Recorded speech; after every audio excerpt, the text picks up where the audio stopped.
ST Yanadi కాలనీలో హత్య గాయించబడ్డ భయానకరంగా రాయితో గుట్టి ప్రైవేట్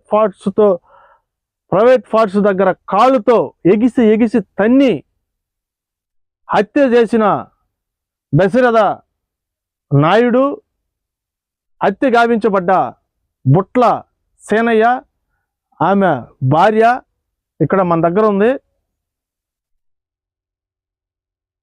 నిరుపేద యానాదులు మరణాలు, సావు కేకల పట్ల నిర్లక్ష్యం వహిస్తున్న అధికారులు,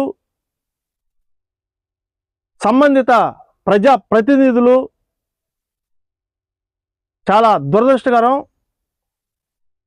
ఖచ్చితంగా ఈ బుట్ల సేనయ్య ఎవరైతే హత్య గావించబడ్డాడో బాధితురాలికి ఇల్లు లేదు, ఇల్లు కట్టించాలి, ఈమెకి అన్ని విధాలుగా స్థానిక ఎమ్మెల్యే ఆదుకోవాలని మా పిఎన్ యానాది మహానాడు తరపున మేము తెలియజేయడం జరుగుతుంది.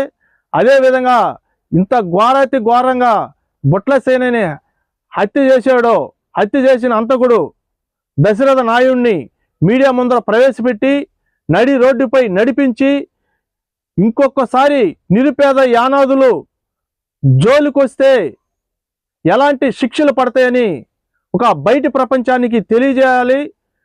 గిరిజన నిరుపేద యానాదులకి భరోసా కల్పించాలి. ఇలాంటి సంఘటనలు, అమానుష సంఘటనలు, దుర్ఘటనలు ఆంధ్రప్రదేశ్ రాష్ట్రంలో పునరావృతం కాకుండా సంబంధిత అధికారులు, ప్రభుత్వం నిందితుడిపై కఠిన చర్యలు తీసుకోవాలని మా పిఎన్ యానాది మహానాడు తరపున మేము డిమాండ్ చేయడం జరుగుతుంది. జై యానాది, జై భారత్.